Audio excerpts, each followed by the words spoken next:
California Democrats blocked 2 bills to ban transgender dudes from girls' sports. Can they do that now?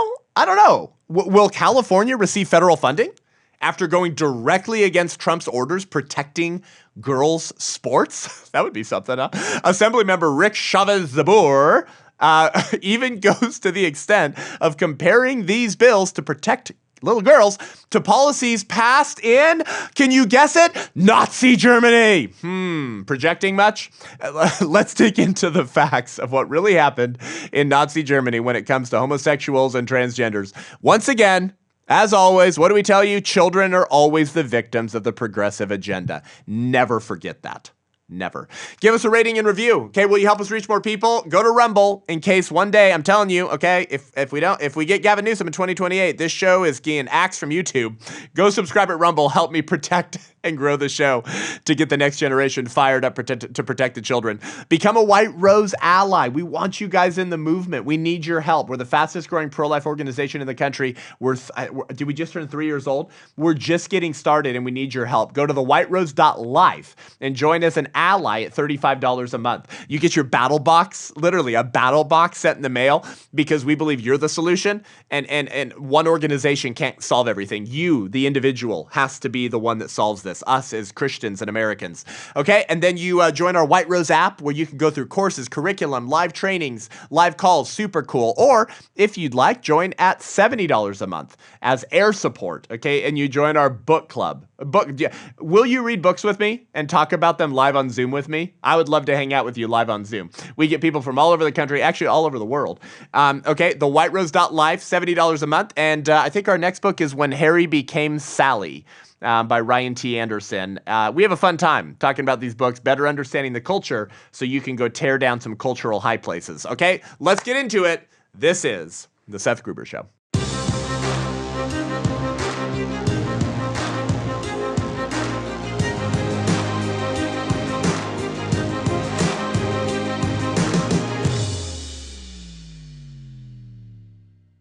So, guys, I'm pretty sure the California Democrats are calling Gavin Newsom a Nazi.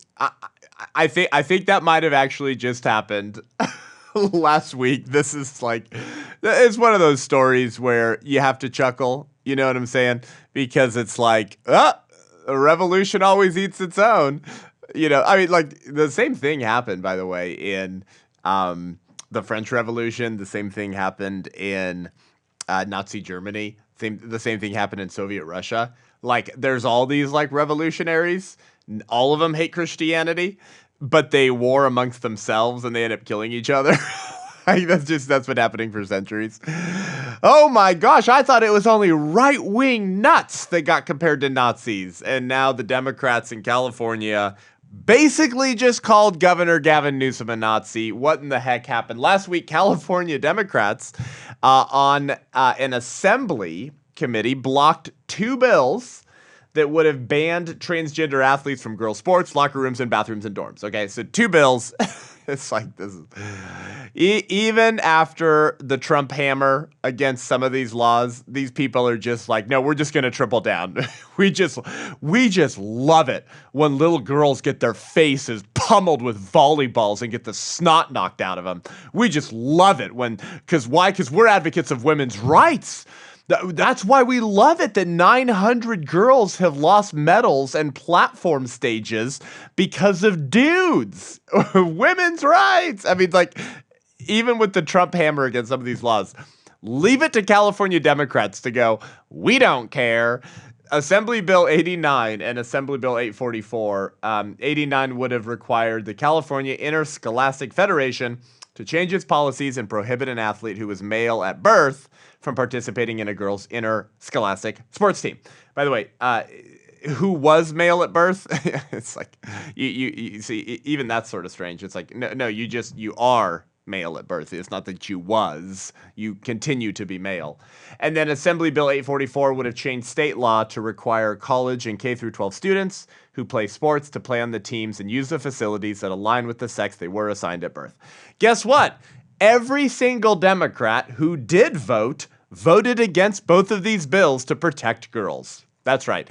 every single California Democrat lawmaker who did vote voted against protecting girls in girls' sports, protecting their privacy in bathrooms and locker rooms. Why? Because to be a Democrat today is to kind of be down with like perverts. It's to kind of be down with the rapists and the chauvinists, right? That's how you know the revolution has made its full circle, right? What started as like women need to not be fired for being pregnant, right? Betty Friedan, the old first wave feminist, right? Or women need voting rights. What started there has now gone whoop.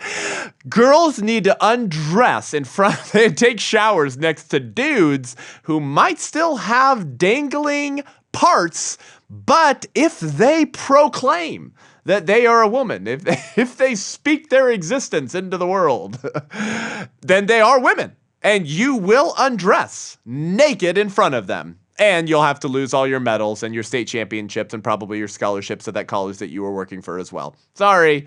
It's like, wow, man, that all happened really, really fast, didn't it?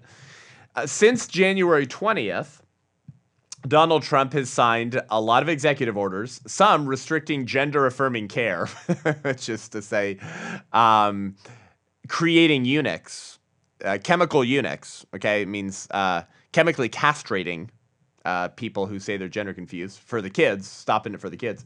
He has proclaimed there's only two biological sexes. Trump has announced plans to ban transgender troops from serving openly in the military, directed federal agencies to recognize only a person's biological sex on passports, and ordered that incarcerated transgender women be moved to men's prisons. Do you remember we've talked about that a lot in this show? Like dudes in California, they're in prison, right? And then, they probably start thinking, man, I really miss being around the ladies. This prison kind of sucks, man. I kind of miss some of the hanging out with the gentler sex. So I'm just gonna say I'm a woman now. And California Democrats, some of the same ones that just voted against protecting little girls in California, some of those same ones were the ones who were passing legislation with what's his name, Scott Wiener. That's literally his name. To let male prison inmates be moved to female prisons, women's prisons. Why? Because they spoke their reality into existence as a woman. And then, by the way, when they did that law shortly after, within like a couple months or something, they passed another law. I think this was 2021, if I'm remembering correctly, to provide tax-funded abortions to female prison inmates. You're like, oh, how'd they get pregnant? Okay, so these are like all the same kooks in California, okay? Now, last week, there was a whole series of open comments and debates that went on for hours. Matt Walsh flew out and did his piece.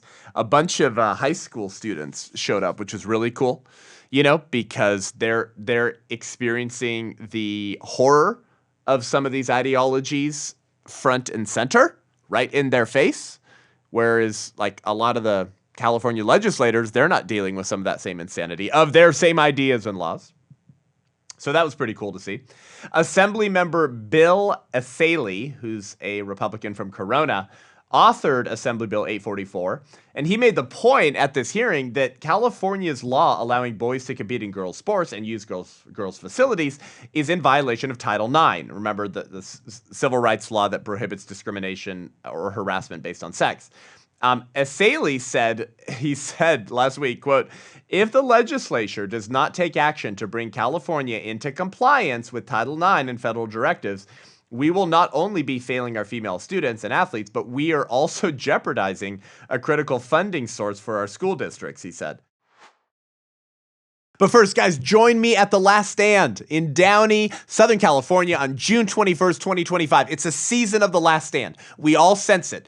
Trump's holding back wickedness, but it'll come right back if the church doesn't wake up. This is our moment, and the Lion of the tribe of Judah is on the move, and we want to invite you to hear Pastor Jack Hibbs, David Harris Jr., Pastor John Amanchukwu, Alex Clarks, Riley Gaines, Heidi St. John, Victor Marks, Jaco Boyens in Southern California, okay? June is Life Month, not Pride Month, and we're taking back June, and we're going to have a commissioning for you. This could be an event that changes your life. We're bringing revival to California because California is always the testing ground for the rest of the nation's evils. So come experience just bold worship, bold speakers, and fellowship with me, my team, my family, and thousands of Christians around the country whose heart beats for the unborn and procuring life and liberty for the next generation. Go to thelaststand.com.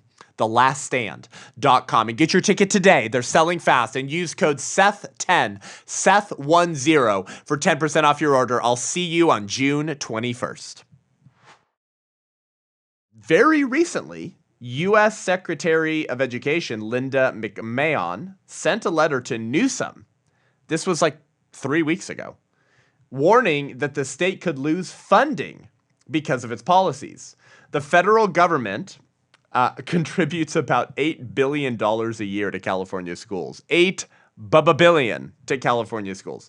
And the U.S. Department of Education is also investigating the California Department of Education because of that state law in California. Do you remember that bans schools from implementing parental notification policies that would require teachers to inform parents if their child asks to be called a different name or a different pronoun different from the one that they were assigned at birth? Like, schools are doing this all around California. They have been for the last few years. They've been saying, no school, hey teacher, no, you can't tell a parent if their minor child is like living a different gender identity between 9 and 3 at school and being asked and being requesting to be used a different name and pronoun. Hide that from the parents. Don't tell the parents. Lie to the parents. Okay. And so another great reason why it's better to have had Trump than Kamala Harris is the Department of Education is investigating California because of that. Okay. So, but I just want you to think about that for a second. Like, how insane is that the left loves sexualizing and confusing children so much that they'd rather risk losing all of their federal education funding than abandon their obsession with transing kids in California. I mean, the public education system is, it's ridiculous. Obviously, we have to abolish the Department of Education. Okay, that should not be a federal branch. Okay, that was never the founders' vision. That should have never been federalized. Okay, it should have been left up to the states. So the Department of Education was a bad idea from the beginning, but the left has changed our culture through the schools. Okay, like that was the whole thing about Carol Quigley's book Tragedy and Hope in 1966 that ended up getting squashed in its release because the members of the Anglo-American establishment that Carol Quigley, Bill and Hillary Clinton's mentor, that he was writing about and tracing their history, they decided that the book exposed their plan too early. They weren't ready for it. They thought the book was too premature, so all the books were destroyed right before they were released by Macmillan in 1966, except one box that was snuck out by a warehouse worker. And my mentor, Dr. George Grant, has one of those original copies that was in that box that was snuck out of the warehouse before all the books were destroyed. This was the whole thing of Carol Quigley's book. He was celebrating the left strategy. He wasn't exposing, well, he was exposing it, but he was celebrating how it happened, not to like try to stop it. He thought this was a great thing. And the whole thing was, hey, they're living out Antonio Gramsci's strategy of the robes, that instead of focusing on riots in the street and violent insurrections, the pivot from the cultural Marxists became, let's focus on the foundations of culture. Let's control the robes of the academy, of the schools, of the clergy, of the courts, and of the scientific organizations to alter the foundations of culture. Because in short order, they would not only take over the universities, they would take over the high schools and the elementary schools as well. Right? Like this is the whole thing. That like this is how the left has changed our culture. is they have created docile little citizens who are a sucker for any new revolutionary idea planted into their minds by radical teachers. And our taxpayer dollars have funded that. And lazy parents have gone, well, at least I don't have to think about educating my children. Now walk to school, honey. And from 8 to 2 or 8 to 3, from 6 years old until 18, they spend more time at school than at home. Okay? So the Department of Education was a horrible thing, but like very effective for what the left has wanted to do. Yeah. I mean, that's one of the linchpins of liberalism is the public education sector. So it is wild. It boggles the mind that California Democrats, every single one who voted against the bills to protect little girls because transgenderism and foisting up and defending that ideology is more important to them than $8 billion a year that keep the public schools funded. I just think about that. California is being investigated right now by the Department of Education for these kinds of laws, for refusing to stop the trans nonsense with minors, particularly as it pertains to sports, right? And they just voted against the bills to protect little girls anyways. It's like, I mean, how do you make sense of that? I guess the takeaway is sexual confusion is paramount. I guess it's libido dominandi, sexual liberation as political control. What do I mean by that? Yes, confusing minors about their gender is a aspect of sexual insanity, because when they talk about trans kids, have you heard the left use that phrase, trans kids? They sell these shirts. They say protect trans kids. Okay, if you see someone wearing that shirt, they're a pervert, a pedophile, or a groomer. Okay, do you understand what I'm saying? They're a pervert because they're into weird sex stuff.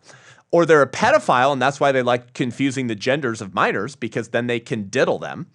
Or they're, what did I say? Pervert, pedophile, or groomer, because they want to groom minors into an early exercise of sexuality. And the earlier a child begins to have sexual desires, sexual identity issues, okay, the easier they are to control. The phrase libido dominandi comes from Augustine's book, The City of God. And Augustine says, a man has as many masters as he has vices, right? And so, as E. Michael Jones says, writing a book on that phrase, so by promoting vice, the regime promotes slavery, which can then be fashioned into a form of political control. So yes, when you're dealing with gender identity, okay, the how you identify, man or woman, you are dealing with sex, with sexual attractions and sexual identities. And if you're projecting gender identity or trans concepts onto minors, you are a pervert, a pedophile, or a groomer. There is not another category. Well, you could say, well, no, Seth, they're just honestly confused, okay? They're still a groomer. You can honestly confuse children and be a groomer. There's no other category. Pick one of those. Every single Democrat that voted against protecting children in California. Last week, 2 weeks ago, something like that. Insane.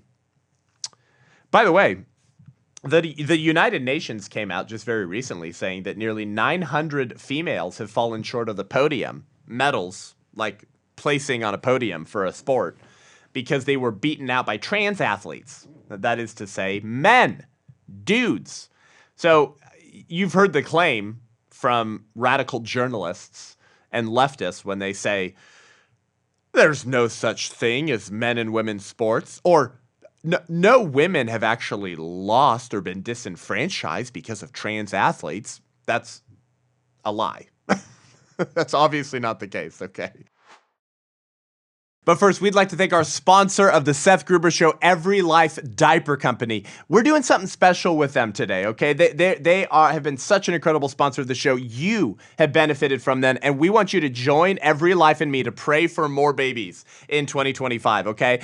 My wife and I, we plan to have more dragon slayers, okay? Children are not a burden. They're a blessing. They're the best things about life because it's all Genesis 1, procreation, God's view of marriage, sex. It's beautiful. We need more of that, God's way. Whether it's the joy of becoming a parent, the season of waiting, or walking alongside someone who's longed for a child, we want you to join us in praying for more babies and more families, okay? We want you to share the blessings of marriage and parenthood and children. And we want all these voices in this crazy, crazy culture to share why we're standing for every life and praying for more babies in 2025. We have a radical underpopulation problem, and we need Christians who love Jesus having lots of babies, okay? We want you to join us in praying for people who are struggling with infertility, who are struggling to have children. This is a movement to lift up married couples longing to grow their families and trusting God with the precious gift of a child. So if you and your spouse or someone you love is longing for a child, will you join me and head over to everylife.com/pray, everylife.com/pray to learn more and sign up, okay? A nationwide movement of Christians praying for families and babies. Hurry, but hurry up. The window closes super soon on April 11th. So head on over to everylife.com/pray, our favorite friends at Every Life, and let's believe together for more babies and more dragon slayers in 2025. The United Nations, not a great group, says nearly 900 women have not gotten a medal or placed in their respective sport because dudes were allowed to compete against them. I mean, we all remember the horror of the Olympics recently, right? That girl just getting the living pulp beat out of her in the boxing ring by a dude.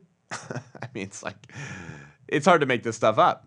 Now, at this hearing, at this open comment hearing for California Democrats and the public for these two bills that were shot down, there was some viral clips. I loved seeing the kids come out. What one young boy say, I'm here and I support these laws to protect girls because of my sisters. Just really sweet, cool, endearing moments.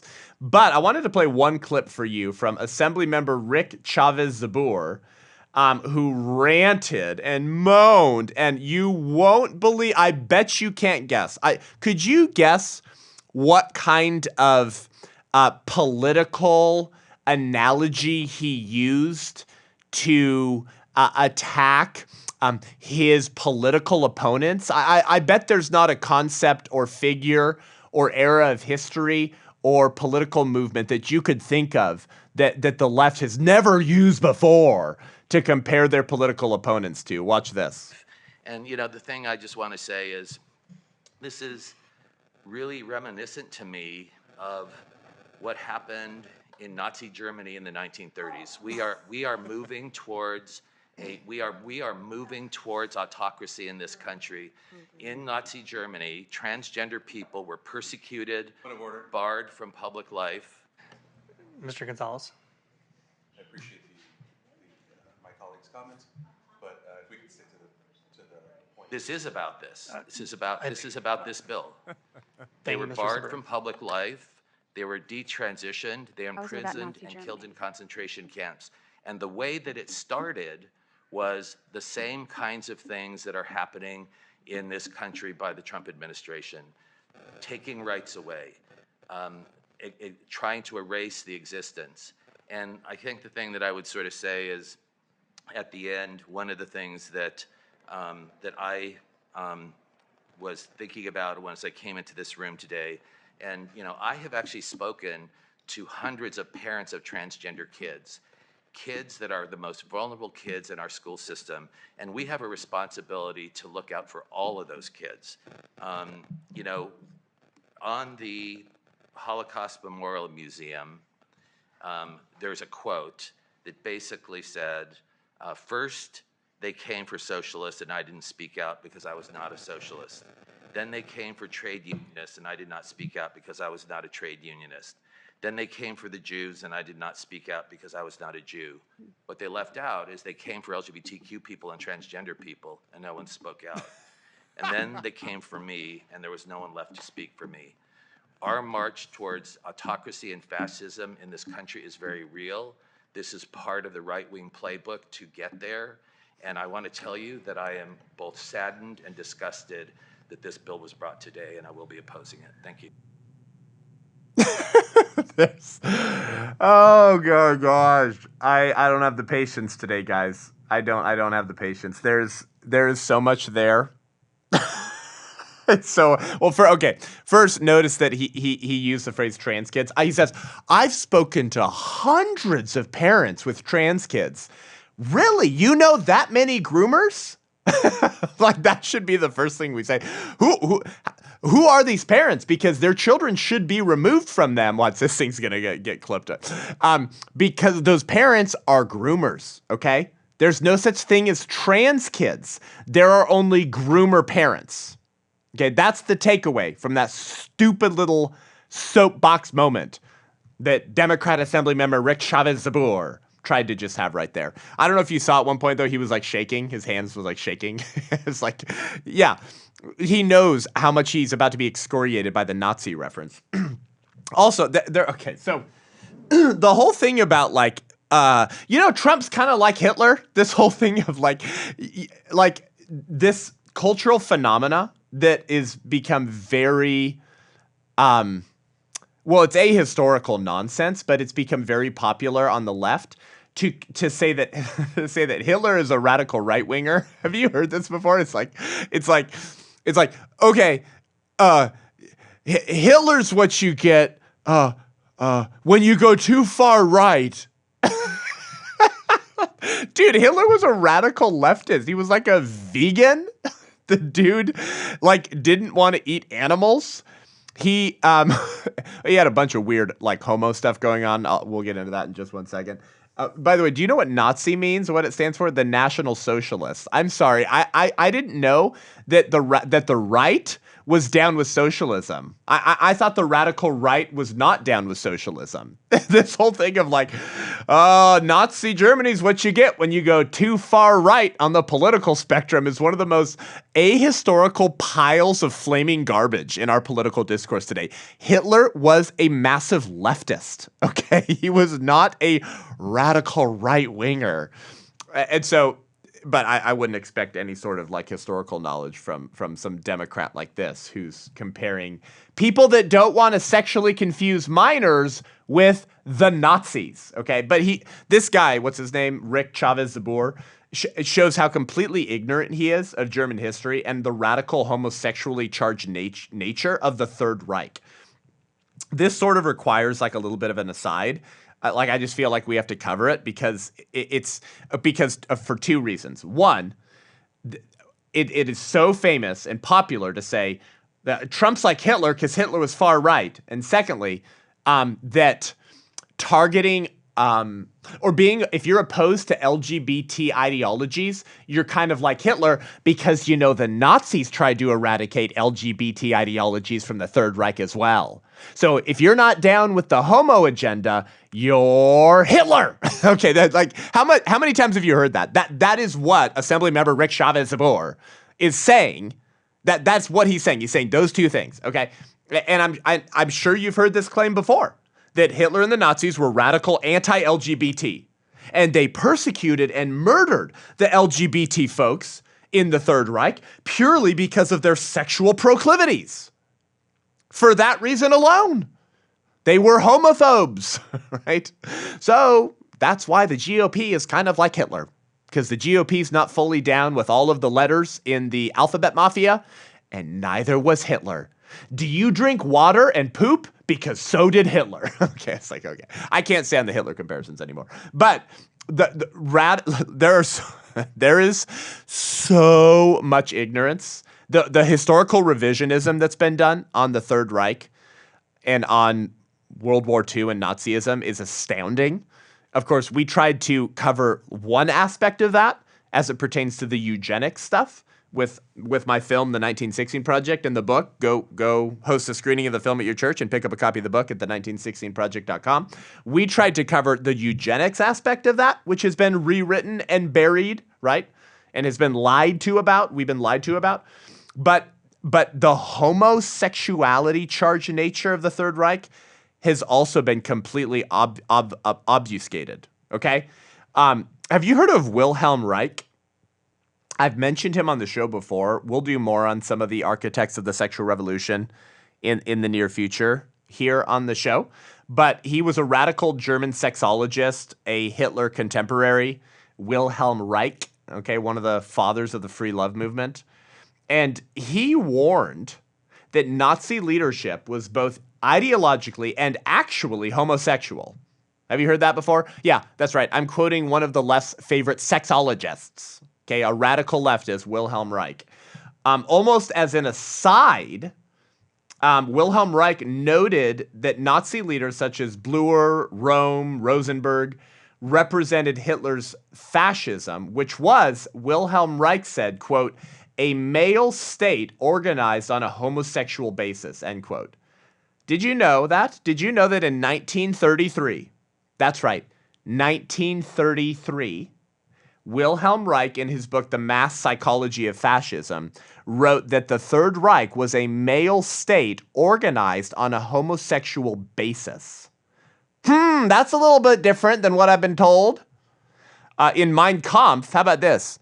In Mein Kampf, which means my struggle, right, Hitler's book, page after page, we read of Hitler's outspoken hatred of Jews, Marxists, Negroes, Chinese, Arabs, women, and all Eastern Europeans, along with his overwhelming worship of power and his disdain for Judeo-Christian morality. Okay? In other words, Hitler is pretty clear on who Germans should hate. Okay?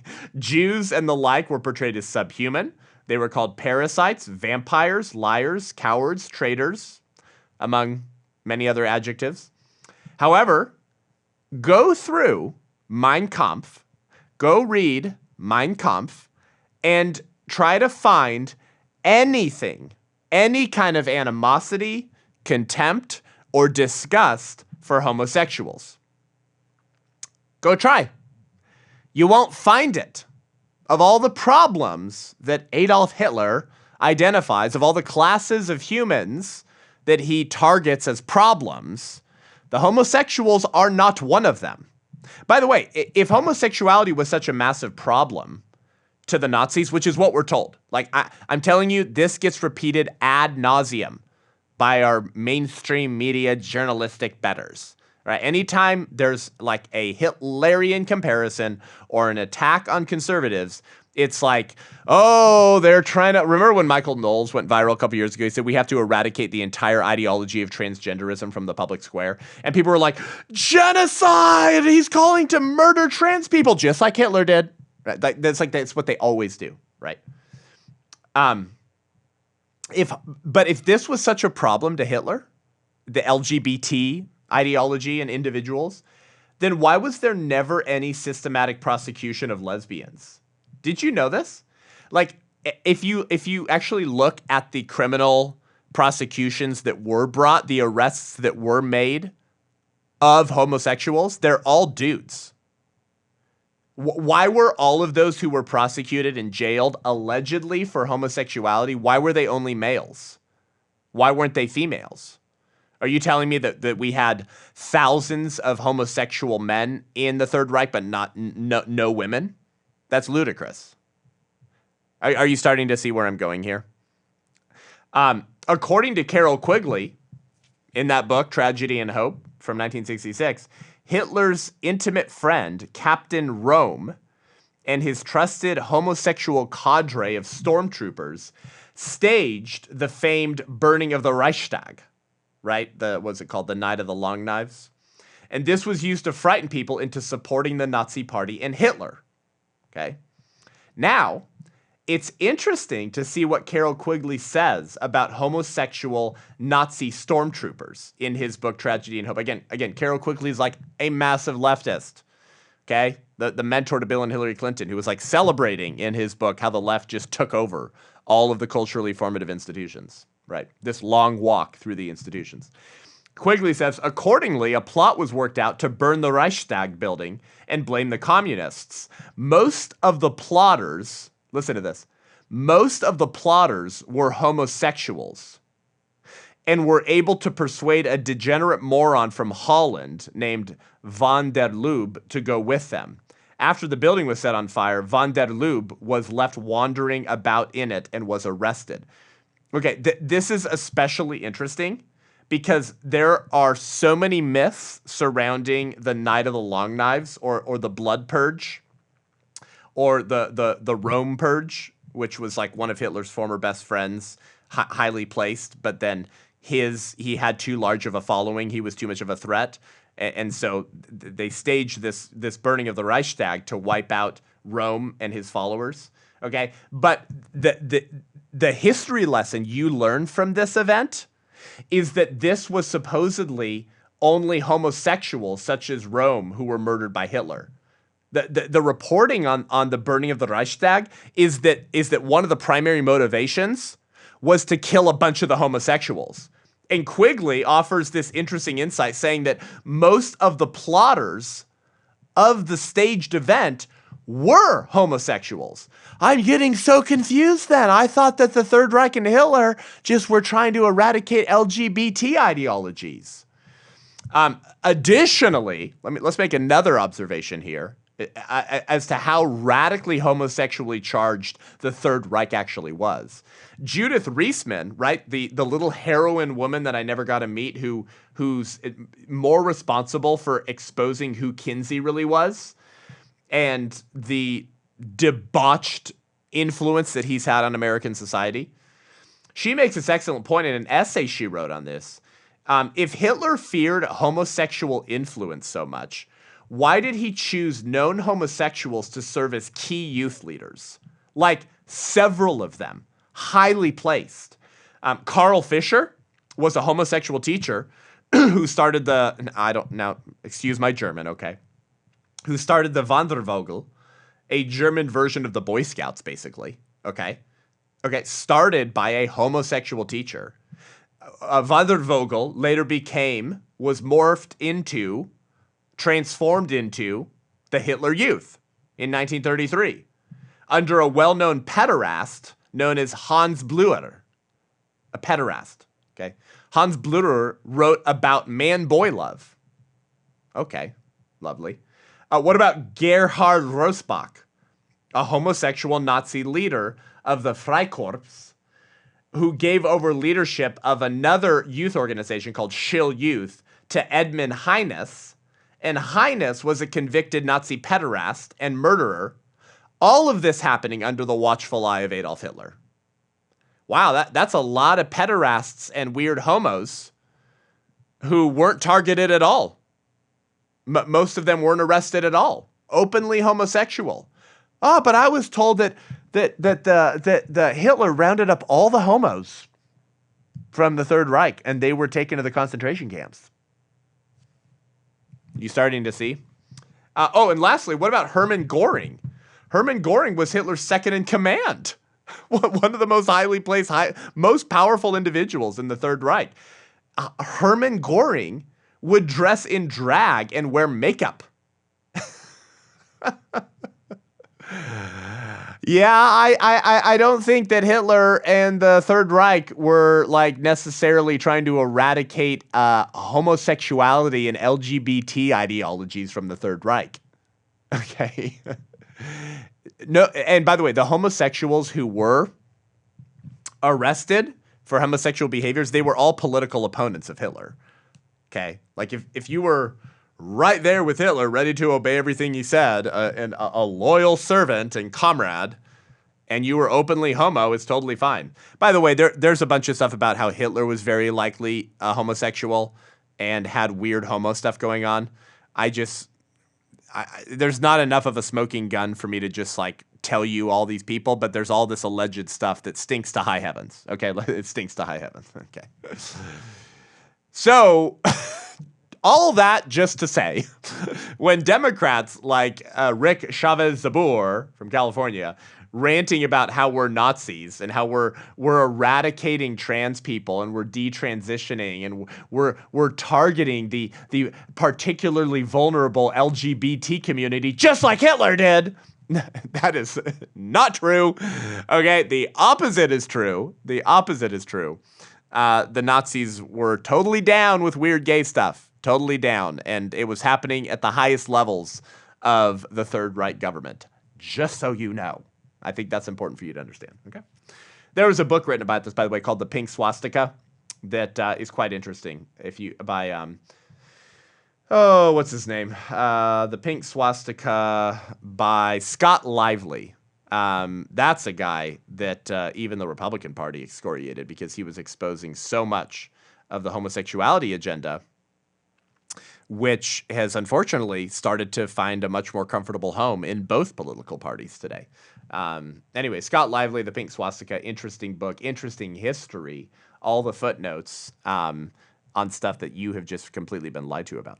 So I think Rick Chavez Zabur deserves a brutal takedown. Now, do you remember from that clip? He goes, oh yeah. First, they came for the socialists, and I did not speak up because I was not a socialist. Then they came for the trade unionists, and I did not speak up because I was not a trade unionist. Then they came for the Jews, and I did not speak up because I was not a Jew. And then they came for me, and there was no one left to speak up for me. But he says, he should have said, and then they came for the LGBT. Okay. It is fascinating. It is fascinating how wrong you can interpret history, isn't it? That phrase was from Martin Niemöller, a member of the Confessing Church with Dietrich Bonhoeffer, but he was initially kind of down with Hitler, and he woke up too late. He became an opponent of Hitler. Niemöller spent some time in a concentration camp, but he survived, and later he penned those famous words. Okay. So yeah, no, they didn't forget to leave off. Then they came for the LGBT. No. LGBT was like super chillin' in the Third Reich. Okay. Oh, and by the way, the scandal of using that quote to attack conservatives is this. All of the California Democrats are the ones actually coming for kids. Y'all are the ones creating a new class of victims that you're going to go after, to target. We're saying every human being in all of human history until about 2011 has understood that there are only men and women. Toddlers understand what you don't understand. Assemblymember Rick Chavez Zabur. Okay, toddlers are smarter than you. You're dumber than a toddler. You're dumber than a brick. And you're foisting a pedophilic philosophy onto minors. Oh yeah, but it's the Republicans that are coming for trans kids. And by the way, remember he uses that phrase, trans kids. There is no such thing as a trans kid. There are only groomer parents and groomer teachers and groomer politicians. That's it. Okay? So, let's go back to the top of the show. Did California Democrats just call Gavin Newsom a Nazi? Do you remember? Gavin Newsom started a new podcast recently. Okay. What's it called? With Gavin or something? Now I forget. Guess who the first guest he had on was? Charlie Kirk. Really interesting conversation. Charlie danced around Newsom beautifully. I mean, got him to concede on so many points. Ultimately, that conversation between Newsom and Charlie, that should just tell you that Newsom's planning on running for president in 2028, and he's trying to move slightly more centered so he can distance himself from some of the radical left-wing policies that he's responsible for, because he sees the cultural repudiation of transgenderism in the public square from the voters. And so he knows that to get voted in 2028, he needs to not be Trumpian, but he can't be AOC, Bernie Sanders, Scott Wiener. That's too far left. He's got to come more to the center. That's why he's doing that. Be warned. He's very serpentile. He's a snake, and he's very crafty, and he's very politically gifted. Okay, so warning. Okay, but in that conversation, Charlie got Gavin Newsom to say and to admit that it is unfair for trans women, he calls them, but we know that means men, dudes. Newsome tells Charlie in that podcast conversation, it's unfair. It's unfair that men are taking girls' trophies and positions and accolades and awards in sports, and we have to stop it. He gets Newsome to say that. Wait, but that's what everyone believes who voted for AB 89 and AB 844, is they just think it's unfair. They don't want that to happen to girls. So is Gavin Newsom a Nazi for being in support of protecting girls' sports? Did Rick Chavez Zabor just call his boss, the governor of California, a Nazi? Apparently. We've come full circle. The revolution always eats its own. I'm here for it all. I want VIP tickets, front row seat, extra large Dr. Pepper, and a big bowl of popcorn with butter slathered all over it. I love this. This is my favorite form of entertainment. We tried to warn you. We told you what would happen if you inculcated these ideologies into the minds of young individuals and into the next generation and embedded them into our political order. And you didn't listen, and now y'all are eating each other, and it's hilarious, and I'm here for all of it. Well, thanks for tuning in today, guys. Head on over to iTunes, Spotify, YouTube, join the show, share the episode. Until next week, I'm Seth Gruber, and this is The Seth Gruber Show.